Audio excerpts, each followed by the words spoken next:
네, 스토리가 있는 뉴스, 스토리 뉴스 시작합니다. 트럼프 행정부가 메디켈 등 정부 지원금을 받아서 운영하는 전국적인 노인 관련 시설에 대한 대대적인 조사에 착수했습니다. 한인 양로보건센터도 많이 있죠. 한인들이 운영하는 것도 굉장히 많습니다. 양로보건센터, 양로호텔, 요양병원 등등등.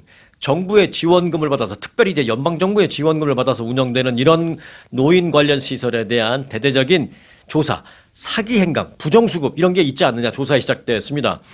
한 예로 지금 뉴욕에서 먼저 이제 철퇴를 맞았는데요. 뉴욕의 한인타운 플러싱이라는 지역이 있잖아요. 거기서 한인 양로보건센터 두 곳이 최근에 정부 당국의 압수수색을 받았습니다. 이로 인해서 미 전국의 한인 관련 노인 관련 사업 업계에 지금 현재 조사가 있을 것이다라는 긴장감이 감돌고 있습니다.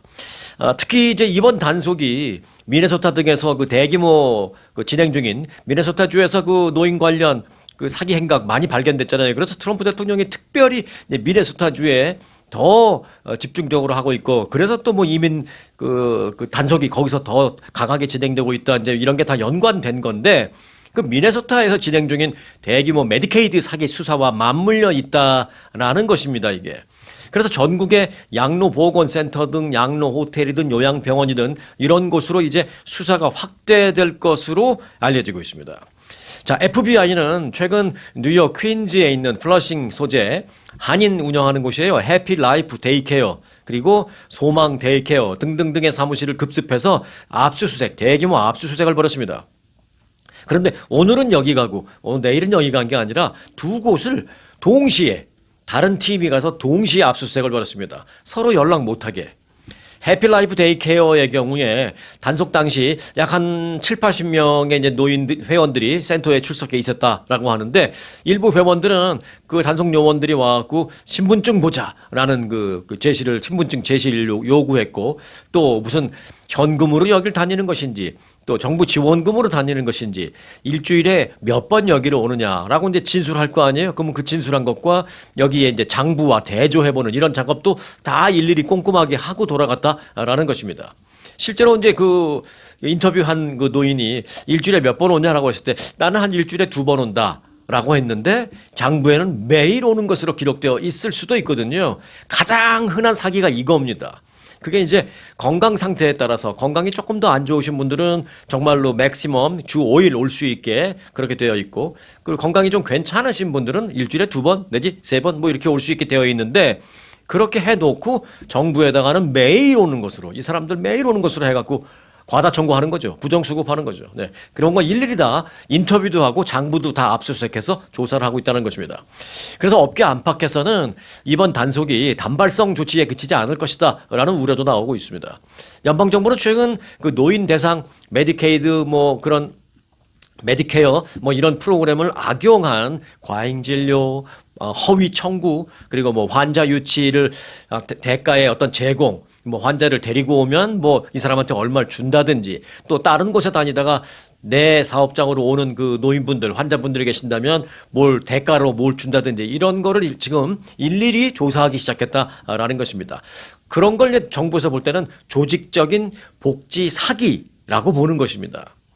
한인사회에서도 과거 의료보험 사기 등이 집중적으로 단속이 된 적이 있었습니다. 그래서 노인복지 분야 역시 지금 요주의 영역으로 연방정부에서 한인사회도 지켜보고 있다는 것입니다. 특히 이제 이런 노인복지와 관련된 것은 이민자 사회를 집중적으로 보고 있어요. 미네소타가 그랬잖아요. 소말리아계들 거기 중심으로 해서. 그래서 다분히 소말리아계 아니더라도 한인들, 차이니스 아메리칸, 베트남 이 사람들, 이런 이민자 커뮤니티의 노인 관련 센터들이 지금 집중적으로 타겟이 될 것이다라는 것입니다. 특히 LA를 비롯한 이곳 캘리포니아주는요, 한인 노인 인구와 또 한인 노인 양로보건센터, 양로호텔, 요양병원 등등등이 밀집한 지역이 뉴욕, 캘리포니아입니다. 그 외에 텍사스도 많고 시애틀도 많고, 요즘은 시카고, 달라스, 샌디에고 사실 많이 있습니다. 심지어 라스베가스에도 굉장히 많아요. 그래서 이제 밀집한 그런 지역을 대상으로 지금 타겟이 하나씩 순서대로 되고 있다라는 것입니다. 업계 관계자들은 얼마 전 뉴욕에서 시작된 이 수사가 조만간 전국으로 확대되는 것은 시간 문제다, 이렇게 지금 생각하고 있다는 것입니다.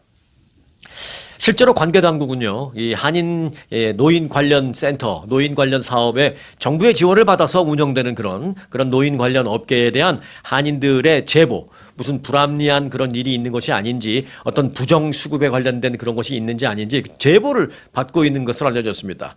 예를 들어 이런 거죠. 나는 이 센터에 실제적으로 나는 일주일에 한 2번 정도밖에 안 가요. 맥스멈 나는 일주일에 한 3번밖에 안 가는데 나중에 알고 봤더니 이 사람들은 내가 매일 오는 것으로 이렇게 기재를 해서 정부에다가 그렇게 돈을 타먹네. 근데 사실은 그 사람이 그렇게 돈을 타먹든 아니든 나하고 상관이 없을 것 같지만 결국은 나라에서 봤을 때 나한테 주는 돈이잖아요. 그러니까 그게 잘못하면 나중에 궁극적으로 어떠한 형태로든 나한테 불이익이 되지 않을까라고 생각하는 겁니다. 실제로 그래서 연방정부에서 그런 경우에 내 주머니에서 나가는 것도 아닌데 뭐 나라에서 나를 통해서 뭐 돈 좀 더 받는 거 그냥 놔둬 하지 말고 제보해달라라는 것입니다. 제보해달라는 것입니다. 나중에 결국은 본인한테 불이익이 될 수 있다라는 것입니다. 심지어는 센터에 본인이 직접 확인을 하라라는 얘기도 하고 있습니다. 정부는. 자, 나는 여기 일주일에 3일 나오는데 너희들이 정부에다가 청구할 때 내가 며칠 나오는 것으로 청구하는 거야. 나 알고 싶어. 난 알 권리가 있어. 라고 요청하라라는 것입니다. 그래서 그래서 거기에서 조금이라도 문제가 있는 것을 본인이 느끼면 즉시 제보하라라고 얘기하고 있습니다. 우리 한인 시니어 분들도요, 이런 권리, 이런 것이 있다라는 것을 알고 있으면 나중에라도 불이익을 당하지 않을 수 있으니까 지금 돌아가는 상황이 이러니까 꼭 알고 계시기 바라겠습니다. 자, 이제 다음 주가 음력설입니다. 그런데 이 음력설을 미국에서 한 30년 전만 해도 우리 한국 사람들이나 뭐 중국 사람들 그리고 일부 베트남 출신 사람들만 좀 즐기는 우리들만의 축제 같은 그런 분위기가 있었는데 얼마 전서부터는 사실 그 메인스트림에서도 음력설을 잘 알고 또 같이 축하해 주려고 하고 그런 분위기가 있습니다. 그래서 사실 이제 그 에이시안들도 뭐 예를 들어서 백인이든 히스패닉이든 흑인분들이든 이 음력설이라는 것은 이제 다 알아요. 예. 사실 그런 부분은 좋은 부분이지만 여기서 부작용이 있습니다. 뭐냐? 그 음력설 때 우리 한인이나 이제 그 아시안들이 음력설 때 어떠한 형태로든 이제 돈이 조금 필요하잖아요. 그래서 이제 시니어 같은 경우에는 내가 우리 집에 그 손자 손녀들 놀러 오면은 내가 용돈 줘야지. 그래서 은행 가서 뭐 ATM 가서 돈 좀 꺼내고 그럴 수 있잖아요. 네. 그럴 수 있다라는 것을 그들도 아는 것이죠. 그들이 누구? 네. 범죄자들. 그들도 아는 것이죠. 그래서 요즘 ATM 머신이나 이런 그 은행 근처에 범죄자들이 많이 있답니다. 그래서 한인 노인분들이나 이런 분들이 뭐 ATM에서 이렇게 뭐 뽑고 그럴 때 뽑고 나서 돌았으면 쫓아가서 돈 뺏는 거죠. 그래서 지금 이건 뭐 제가 하는 얘기가 아니라 LA에서 그 LA 경찰국장과 셰리프 국장 그리고 LA 검사장이 어제 기자회견을 통해서 이 얘기를 했어요. 네. 자, LA 사법기관들이 명절 기간 동안에 범죄 증가 가능성이 높다라면서 집중 수사 방침을 밝혔습니다. 그리고 주의해야 할 점을 좀 얘기했습니다. 그런데 이거는 제가 이 얘기를 왜 해드리냐면 LA에 계신 분만 해당되는 게 아니에요. 이 LA의 사법기관들이 발표했지만 사실은 이 음력설을 전후로 해서 우리 에이시안 시니어들 모두에게 해당되는 얘기라서 간단하게 좀 제가 전국으로 좀 전해드리는 겁니다, 지금.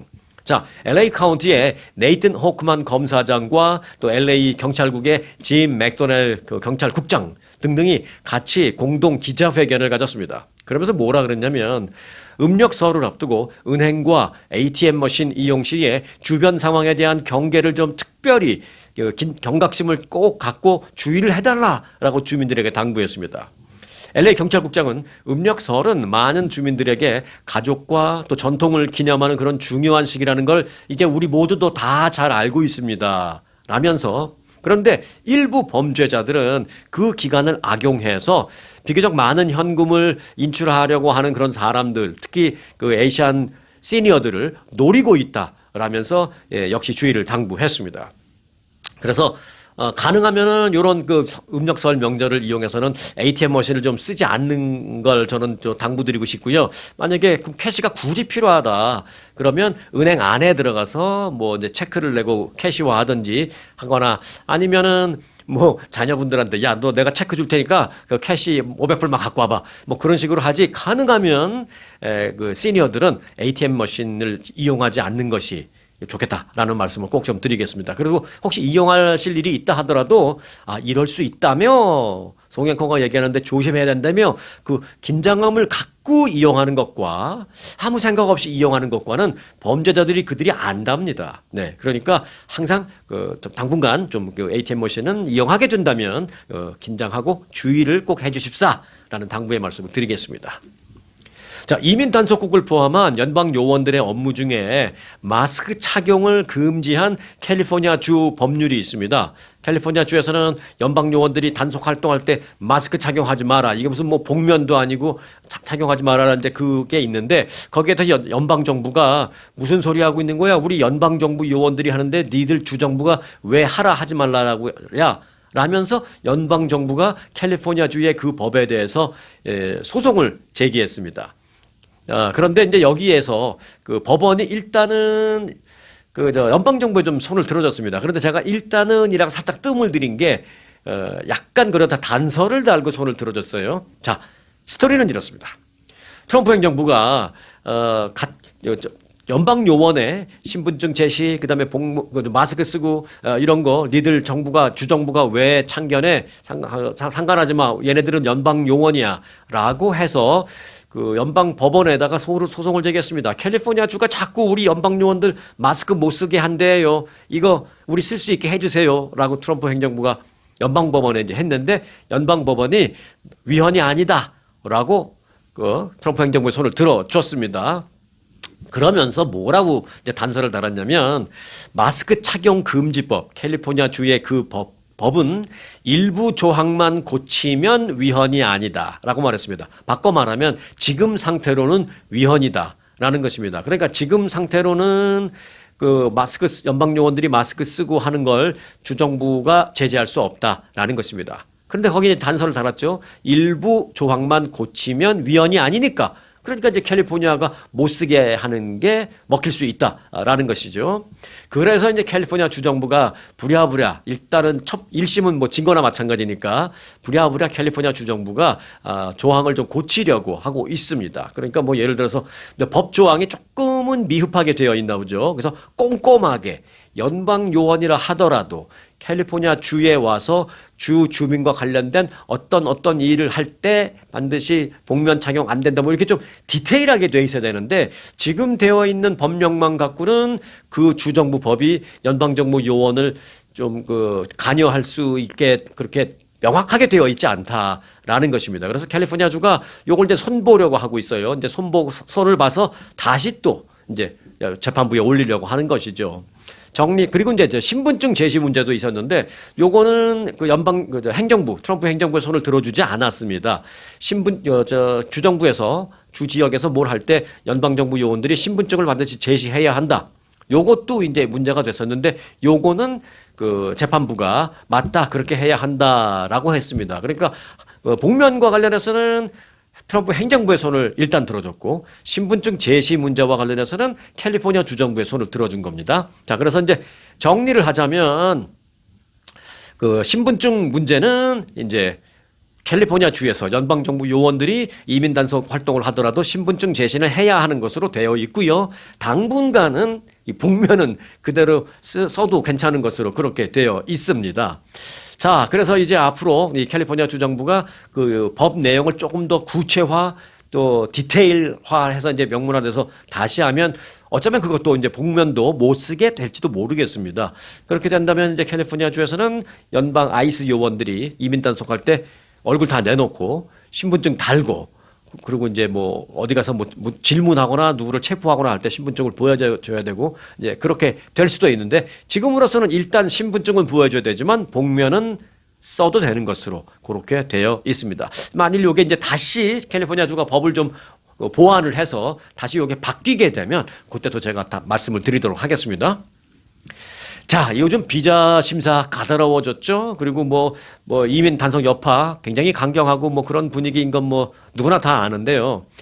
그 때문에 지금 이 캘리포니아 쪽에서 그 한국 연예인들 공연을 하려고 뭐 몇 달 동안 광고하고 막 그랬었는데 그게 지금 다 캔슬이 돼버렸습니다. 그러니까 저는 이런 일이 있을 때마다 참 웃기는 게 그 공연을 주최하는 그 사람들이 미국 가서 공연하려고 하는 그 연예인들의 비자 미리 안 받아놓고 이렇게 어마어마하게 광고만 때려버리나 이게 좀 답답해요. 비자 문제 해결해 놓고 그것도 관광 비자가 아니라 공연 비자. 옛날에는 여기 와서 공연하는 무슨 가수들 그냥 막 관광 비자라 와갖고 하루 이틀 공연하고 가서 돈 받고 가고 이런 게 많았거든요. 또 옛날에는 또 그게 그냥 넘어가기도 하고 그랬었는데 지금은 그게 아닌데 비자 문제도 해결 안 해놓고 몇 달 동안 광고비는 엄청 들여서 광고해놓고 또 그로 인해서 그 공연을 보려고 스케줄 다 짜는 일반인들 팬들은 팬들대로 지금 막 손해가 막심합니다. 자, 송가인이라고 혹시 아십니까? 한국의 이제 트로트 음악, 트로트 노래 부르는 그 여성 가수인데 한국의 유명 트로트 가수 송가인의 미국 콘서트, 이제 말이 미국입니다만은 요 LA 인근에 페창가 그 리조트라고 있어요. 거기서 하려는 콘서트가 취소됐습니다. 전격. 며칠 남지도 않았는데. 그래서 한인 사회에 지금 이 충격을 던지고 있습니다. 여러 가지 면에서.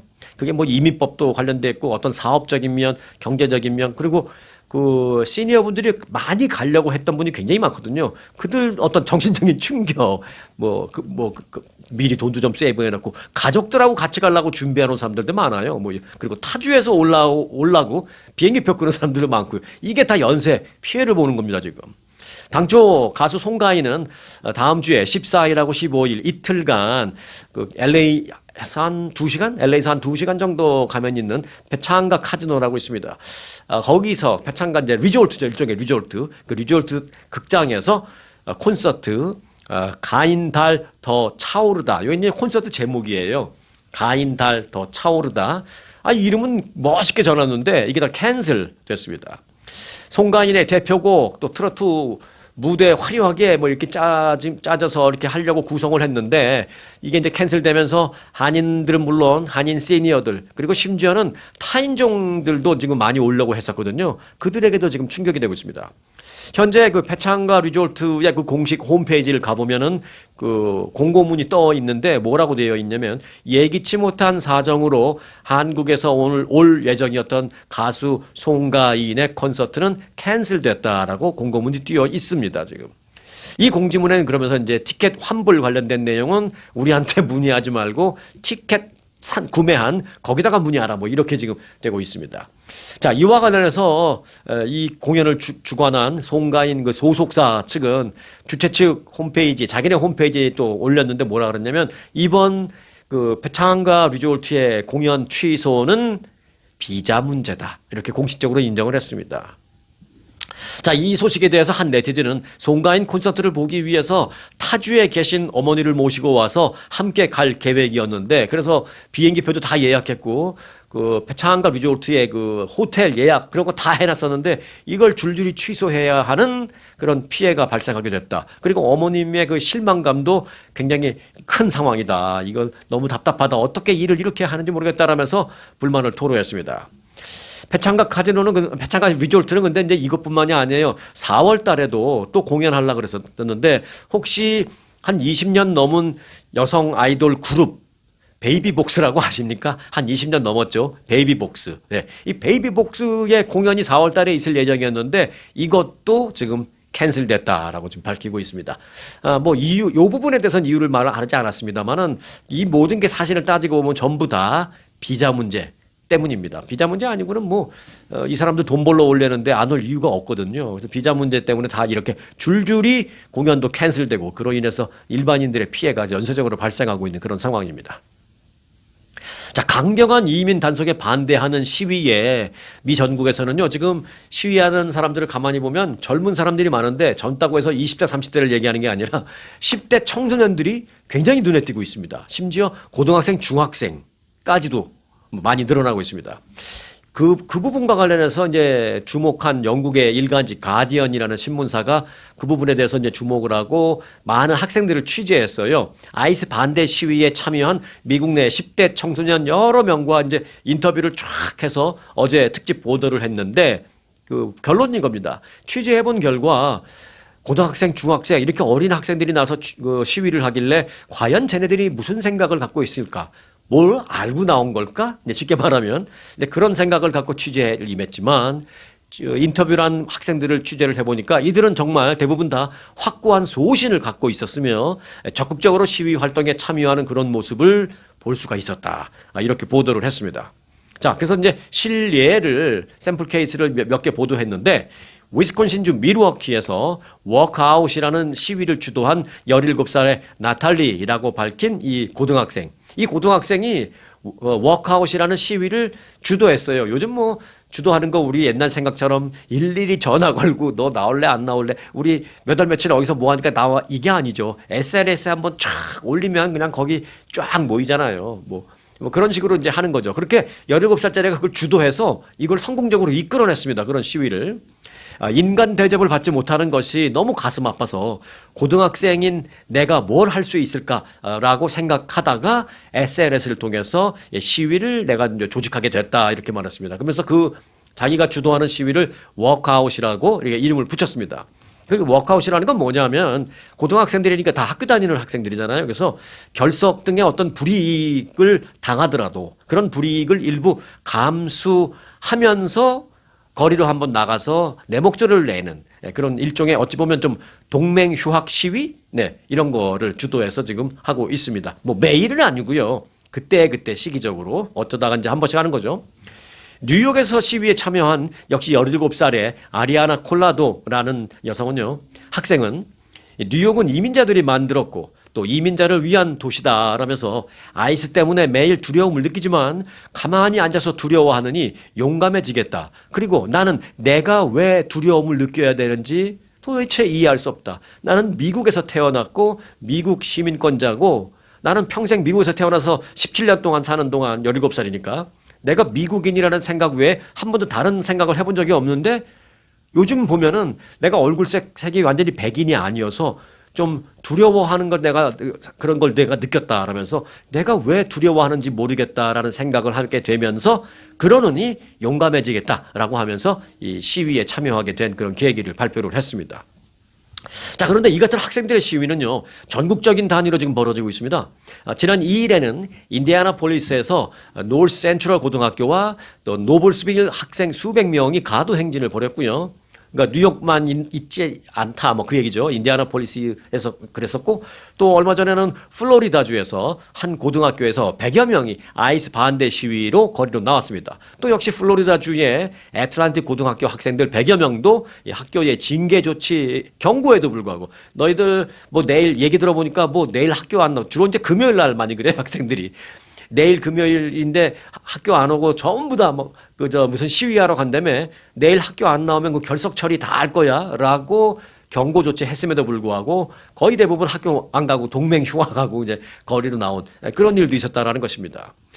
또 지난 6일에는요, LA 통합교육부 소속 학교 무려 85개 학교에서 12,500여 명의 학생들이 수업을 거부하고 그 워크아웃 그 동맹 휴학에 참여하고 그 시위에 참여하는 그런 일도 있었습니다. 뿐만이 아닙니다. 그 외에도 뭐 제가 지금까지 얘기하지 않은 그런 지역, 예를 들면 뭐 네바다주, 애리조나주, 테네시주, 노스캐롤라이나주 등등에서도 학생 시위가 이제 있어서 일부 학교가 휴교하기도 하고 뭐 그런 일이 있습니다. 학생들이 어차피 내일 다 안 나올 것 같으니까 학교에서 야 이러다가는 우리 학교 학생들 전부 집단으로 불이익을 당하겠네. 자, 그러면 내일 하루만큼은 결석 처리 안 해줄 테니까 내일은 오케이 너희들이 목소리를 내고 싶다는 걸 내고 그다음부터는 이제 안 된다 뭐 이런 식으로 해서 학교에서 한 번은 좀 봐주는 그런 일까지도 있었습니다. 그런데 이제 시위에 참여하는 학생들의 연령대가 더 낮아지고 있습니다. 요즘은 고등학생보다 더 낮아지면 뭐죠? 중학생. 네. LA 인근의 LA 한인타운에서 코리아타운에서 차로 한 30분 정도 북쪽으로 가면 이 밸리 지역이라고 있는데요. 이 밸리 지역에서 얼마 전에 시위했을 때는 11살, 12살짜리 중학교 학생들도 그 같이 동맹으로 나와서 이렇게 시위한 적도 있었습니다. 이들과도 또 인터뷰했어요. 가디언이. 그러니까 이들은 자신의 생애 첫 시위다. 내가 왜 안 그랬겠어요. 뭐 11살, 12살밖에 안 됐는데 언제 또 시위를 나왔겠어요. 뭐 혹시 두세 살 때 엄마 아빠가 어디 시위에 이렇게 안고 나가서도 기억도 못 하는 거죠. 그러니까 자신의 의지를 갖고 이렇게 시위에 나온 것은 이번이 생애 처음이다. 뭐 이런 얘기를 했다라고 합니다. 자, 학생들의 이 같은 시위가 그러면은 앞으로 어떤 뭐 풀뿌리 운동처럼 확 번져나갈지 아니면 뭐 일회성으로 이렇게 그칠지 이거는 잘은 모르겠습니다. 그래서 조금 더 지켜볼 만한 일이다라는 생각을 하게 됩니다. 자, 연방정부의 이민자 단속이 계속되자 전국 그 공사 현장의 피해가 크다라는 그런 조사 결과도 나왔습니다. 그래서 공사가 지연되고 일정대로 진행되지 못하는 그런 피해가 속출하고 있다라고 건설업계가 호소하고 있습니다. 텍사스주 남부 리오그란데 밸리 전역의 그 주택 공사 현장에서는요, 최근 그 이민 단속국의 강제 단속이 심해지면서 현장 근로자들이 체포되는 일이 계속 발생했습니다. 그러자 멀쩡한 시민권을 가진 근로자들까지만 안 나와 버리는 그런 일이 있는 겁니다. 멕시코 국경과 인접해 있는 리오그란데 밸리는 그 4개의 카운티로 이루어진 지역이라고 하죠. 텍사스 쪽에 계신 분들은 잘 아시겠죠. 텍사스 남부. 그런데 거기서 이제 지금 주택을 짓는 건설이 활발하게 이루어지고 있거든요. 그런데 그 건설 현장 노동자는 대대로 이제 이민자 비율이 높은 편입니다. 그래서 여기서 말하는 이민자 비율이라는 것은 정말 영주권을 가진 또는 뭐 워크 퍼밋을 가진 그런 합법적인 이민자도 물론 포함이 되지만 일정 부분 또 불체도 있는 거죠. 일하시는 분들 중에서는. 근데 그곳에서 누가 봐도 이제 거기는 그런 사람들이 많다는 건 다 아는 거죠. 거기를 집중적으로 계속 갔습니다. 이 지역에 몬테시엘로라는 주택단지가 지어지고 있는데요. 최근 연방 요원들이 거기를 6번 계속 갔습니다. 한 두세 번 오니까 이제는 끝났겠지 했는데 또 가고 6번 계속 가서 반복적으로 현장 단속을 벌였습니다. 그리고 몇 주 전에는요, 기습 단속을 또 가갖고 한 번 가고 노동자 수십 명을 또 체포해 가기도 했었습니다.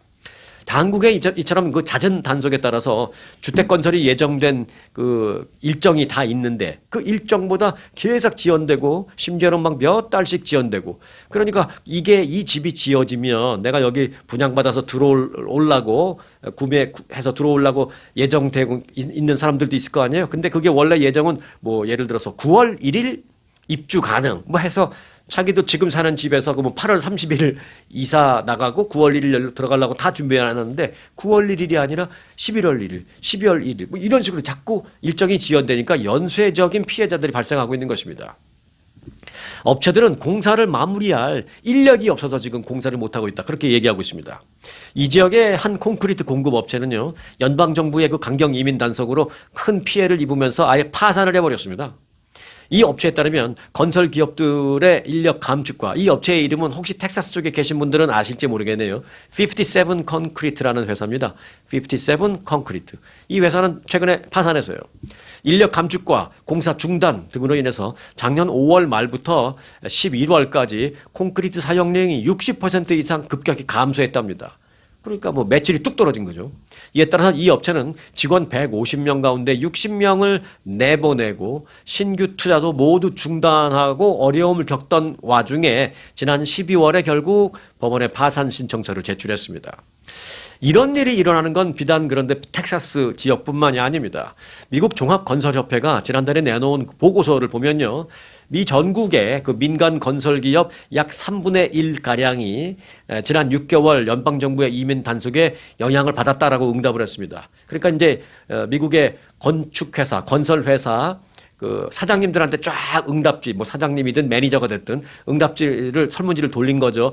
당신네 회사가 이민 단속으로 인해서 혹시 영향을 받은 어떤 그런 부분들이 있습니까? 라고 했을 때 미 전국의 그 건설회사의 3분의 1이 영향받았다라고 응답을 했다라는 것입니다. 그러니까 텍사스 지역뿐만이 아니다라는 것이죠. 심지어 미네소타 주 건설협회는요, 합법적인 서류를 소지한 사람들까지 포함해서 전체 작업팀이 당국의 이민 단속에 한꺼번에 체포되는 일도 있었다라고 밝혔습니다. 여기서 막 한 20명, 30명 체포됐는데 그 중에 한 대여섯 명은 불체인 건 맞지만 나머지 막 10명, 20명 이런 사람들은 합법적인 영주권자나 시민권자인데도 막 한꺼번에 다 잡아간 겁니다. 그런데 이제 문제는 영주권자나 시민권자는 잡아가더라도 금방 나오면 되지 뭐 그게 아니라는 겁니다. 그렇게 체포된 합법 체류자들도 나중에 이민 법원에 가서 판사하고 직접 만나서 자신의 그 신분을 증명하고 그렇게 돼서 석방 결정을 받아서 땅땅땅 너는 잘못 들어왔네 너는 석방 땅땅땅 그렇게 석방 결정을 받기까지 빠르면 일주일 늦으면 몇 주씩 걸리는 경우가 있답니다. 그 사람들의 고생 플러스 그들이 그렇게 됨으로 인해서 발생한 이 건축 회사의 피해가 연쇄적이라는 것입니다. 이렇게 미네소타주 사례처럼 현재 트럼프 행정부가 진행 중인 그 이민 단속은 불법 체류자뿐만이 아니라 합법적인 체류 허가를 갖고 있는 사람들까지도 이제 막무가내로 체포가 이루어지면서 이게 지금 문제가 되고 있는 것입니다. 잘 아시잖아요. 뭐 시민권자인데도 막 잡혀간 뭐 그런 일도 부지기수죠, 부지기수. 예. 자, 그 결과 합법적인 취업 여부와 상관없이 구직자들이 건설 현장에 아예 나가기를 아예 꺼리는 그런 분위기가 강해져서 그래서 미국의 그 건설 회사, 건축 회사들이 지금 큰 치명적인 피해를 보고 있다라는 것입니다. 자, 이런 상황과 관련해서 텍사스 건설협회의 그 게렐로 회장은 자신을 포함해서 대부분 그 자신의 주변에 있는 그 건설 관련 사장님이던 직원들이던 건설 관련 사람들이 트럼프 대통령에게 1년 반, 2024년 11월 달에 트럼프 대통령에게 다 투표를 한 사람들이라고 합니다. 그 자신도 트럼프 대통령에게 표를 주었고 트럼프 대통령의 범죄자 추방 정책을 지지는 한다. 라고 말하면서 그러나 지금 같은 이런 마구잡이 이민 그 단속은 지역 경제에 상당한 피해가 되고 있음을 좀 알아줬으면 좋겠다라고 어려움을 호소했습니다.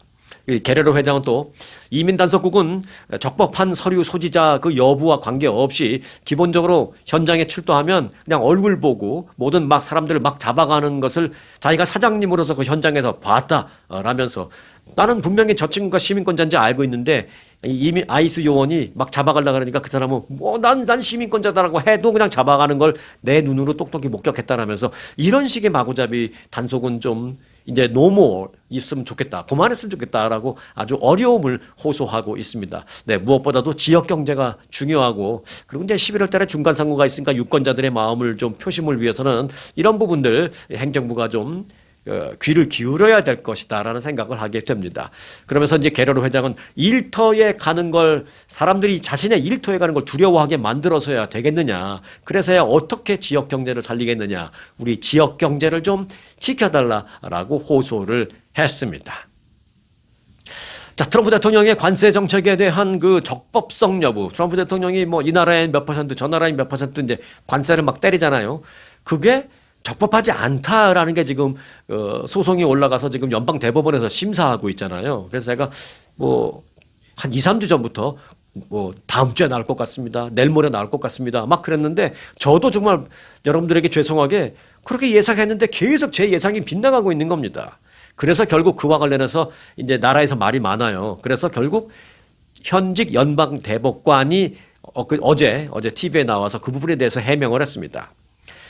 이와 관련해서 그 연방 대법원의 거탄지 잭슨이라는 현직 대법관, 지금 이 관세 정책이 적법인지 아닌지를 진짜로 그 심사하고 있는 9명의 대법관 중에 한 명인 거탄지 잭슨이라는 대법관이 어제 CBS와의 인터뷰에서 왜 판결이 이렇게 오래 걸립니까? 다음 주에 나올 것 같다가 안 나오고 내일 나올 것 같다가 안 나오고 왜 자꾸 이러는 겁니까? 라고 질문을 하자 이렇게 말했습니다.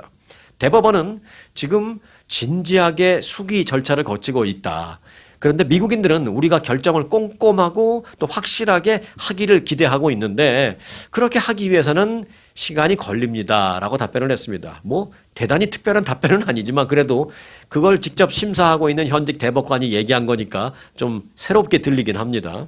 자, 잭슨 대법관은 대법원이 꼼꼼하게 고려해야 하는 어떤 아주 미묘한 그런 법적 논리, 그런 미묘한 그 법적인 부분이 생각보다 많이 있습니다. 라고 말했습니다. 이게 아주 심플한 게 아니다라는 것이죠. 그래서 그렇고 이제 각 대법관들마다 자신의 법적인 논리나 이런 거를 정리하고 그거를 취합해서 판결을 내린 후에 판결문을 또 작성해야 되는데 이 판결문에는 법적인 오류가 단 1도 있으면 안 되거든요. 그래서 그렇게 판결문을 작성하는 데에도 시간이 많이 걸리고 있다.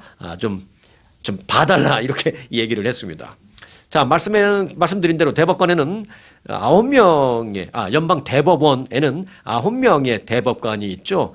그 중에서 뭐 굳이 이렇게 나누자면 보수 성향은 6명, 진보 성향은 뭐 3명 이렇게 된다고 해요. 자, 작년 말에 판결이 나올 것이다. 그랬다가 좀 늦어지면서 올해 1월 중에는 나올 것이다. 뭐 이런 얘기가 계속 나왔습니다만은 미국의 언론들도 다 틀리고 저도 틀리고 막 이런 상황에서 그래도 대법관님이 나와서 그렇게 설명을 해주니까 조금 좀 감사하다는 생각이 고맙다는 생각이 드네요. 자, 한편 대법원은 9명 중에서 보수 6명, 진보 3명인데 그러니까 이대로라면 그 보수가 6명 당연히 우위니까 관세가 합법이다라는 판결이 당연히 나올 것으로 생각할 수 있겠습니다만은 알려진 바에 따르면 보수 성향 대법관의 일부도 대통령의 관세 부과 그 권한에 대해서 좀 회의적인 입장을 보였다라는 얘기가 있어요. 뭐 이거는 뭐 확실하다고 말씀드릴 수는 없죠. 이제 비하인드 스토리로 그런 얘기가 좀 있어요. 비공식. 네, 그러나 뭐 아직 뭐 어떻게 결단 내릴 수는 없습니다. 물론 최종 판결을 그래서 이제 미리 예단할 수는 없습니다만은 이에 따라서 이제 정부 일각에서도 야, 그렇다면 우리도 그냥 보수가 6명이니까 당연히 우리 정부에 유리하게 나오겠지라고 그렇게 넋놓고 있으면 안 되는 거 아니야? 그 어떤 위법 판결이 만에 하나 나올 것에 대비해서 우리도 좀 대비해야 되는 게 아니야라는 생각을 행정부도 갖고 있습니다. 실제로 제이미슨 그리어 미국 무역 대표부 대표는 어제 팍스 뉴스와의 인터뷰에서 관련된 내용을 얘기했습니다. 뭐라 그랬냐면 연방 대법원이 행정부에 불리하게 판결 내용을 내린다 하더라도 우리는 다른 법적 수단을 활용해서 관세를 계속 부과하겠다라고 말을 했습니다. 그리어 대표는 만약 대법원이 잘못된 방향으로 판결한다면 그 얘기는 뭐냐면 관세가 위법하다라는 땅땅 판결을 내린다면 우리는 다른 방법을 반드시 찾을 것이며 이런 나라들이 추구하는 엄청난 대미 무역 흑자 그러니까 미국을 상대로 엄청난 흑자를 내고 있는 그들 나라에 대해서 우리가 정말 가만히 있을 수는 없는 것이다. 결국은 우리는 관세를 계속할 것이다 라고 그렇게 말을 했습니다. 이 얘기 이제 두 가지로 받아들일 수가 있어요. 실제로 이제 경제적인 측면에서 그렇게 할 것이다라는 얘기로 받아들일 수 있고 또 하나는 정치적 뭐 해석할 수 있는데 뭐냐면 연방 대법원에다가 메시지를 던지는 거죠. 메시지를. 연방 대법원 당신들이 위법하다고 법적으로 그렇게 판결을 내리더라도 우리는 그냥 뭐 밀고 나갈 거야. 다른 걸 어떻게 하더라도 계속 할 거야. 그러니 어차피 우리는 관세를 계속 밀고 나갈 거니까 그냥 적법하다고 판결 내려줘. 약간 이렇게 압박을 어떤 여론의 압박 뭐 그런 걸 좀 하는 것으로도 우리가 해석할 수 있죠. 자, 트럼프 대통령이 국가 비상경제권한법에 근거해서 지금 관세를 부과하고 있다라고 하고 있잖아요. 그런 점에 대해서 만일 위법 판결이 나온다면 정부는 그러면 뭘 어떻게 하겠다는 것이냐. 이제 이게 궁금한데 그리어슨 대표가 얘기한 건 이렇습니다. 무역확장법 232조 그리고 무역법 301조 또 122조 그리고 관세법 338조 등등 이런 수단을 동원해서 우리는 관세 부과를 계속 이어나갈 것이다. 이렇게 말을 했습니다. 자, 뭐 무역법 301조, 122조 등등등 방금 전에 말씀드린 것들 요걸 뭐 일일이 다 설명드리자면 너무 길어지니까 요거는 추후 정부에서 이걸 발동합니다. 뭐 그렇게 그런 뉴스가 이제 나오게 된다면 그때 가서 이야기 쉽게 풀어서 이제 설명을 해 드릴 테니까 그건 그렇게 알아주시기 바라겠습니다. 자, 끝소식입니다. 이 많은 한인들도 즐겨 찾는 트레이더 조스.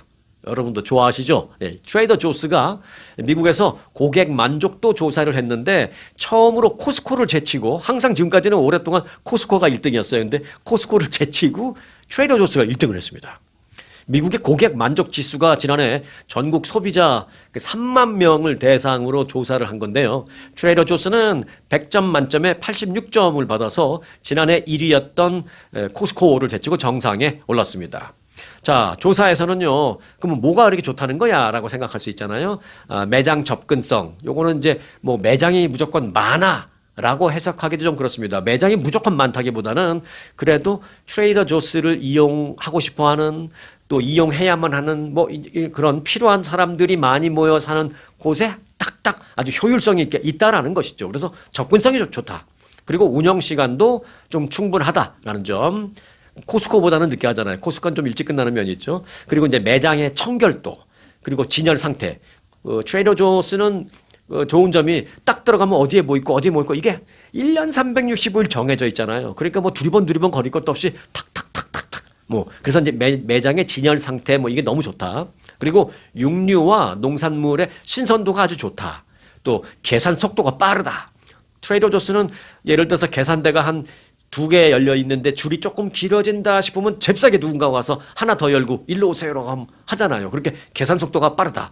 또 직원들이 친절하다 등 다양한 항목이 평가됐습니다. 트레이더 조스의 특징은 그거예요. 이 직원들이 계산하면서 꼭 한두 마디씩 말을 겁니다. 네. 그 말 거는 게 뭐 불편할 수도 있겠습니다만은 그만큼 친절한 거예요. 네. 아, 오늘 뭐 별거 없었느냐. 뭐 물건 고르는데 어려움은 없었느냐. 뭐 이런. 그리고 뭐 예를 들어서 어떤 음료수 같은 거 누가 사가면 이 음료수 나도 좋아하는 건데 뭐 이러면서 그 친근감을 보이는 그런 친절도 이런 게 다 통합적으로 해서 이번에 1등을 했습니다.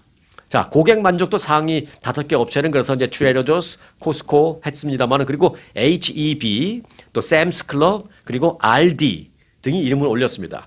지역별로는요, 서부 지역에서는 이 트레이더 조스가 단연 1위를 했고요. 그리고 북동부와 중서부에서는, 그러니까 미 전국에서는 트레이더 조스가 통합 점수 1위지만 북동부와 중서부만 따로 놓고 보면 알디가 1위를 했습니다. 그리고 남부에서는 샘스 클럽이 1위를 했습니다. 좀 지역별 차이가 있네요. 저는 이쪽에서 트레이더 조스, 샘스 클럽, 뭐 알디 다 이용해 봤습니다만은 HEB라는 마켓은 본 적이 없어요. 그래서 이런 마켓도 있나? 잘 모릅니다. 그래서 알아봤더니 주로 텍사스 지역에 그 기반을 갖고 있는 그런 체인점이라고 하더라고요. 가격 대비 품질이 좋아서 텍사스 주민들의 그 충성도가 아주 엄청 높은 그런 좋은 마켓이라고 이게 평가가 나와 있더라고요. 심지어 이런 말도 있대요. 그 지역에서는 혹시 텍사스 쪽에 계신 분들 이런 얘기 들어보셨는지 또는 이 얘기가 맞는지 좀 봐주시기 바랍니다. 심지어 텍사스 쪽에서는 텍사스에서 HEB 마켓 욕하면 싸움 난다. 뭐 이런 말들이 있을 정도다라고 하는데 뭐 그게 진짜 맞나요? 확인이 좀 필요한데 좀 일러주시기 바라겠습니다.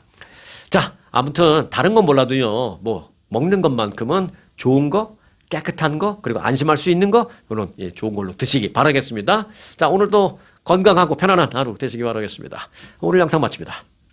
아주 특별한 아주 즐거운 아주 기분이 좋은 아주 편안한 아주 행복한 아주 추억의 남을 같은 코스 같은 일정이라도 추억은 차이가 납니다. 고객 만족도 1등 아주 투어. 내 인생 최고의 순간 1등 여행 아주 좋은 아주 투어 아주 좋은 213-388-4000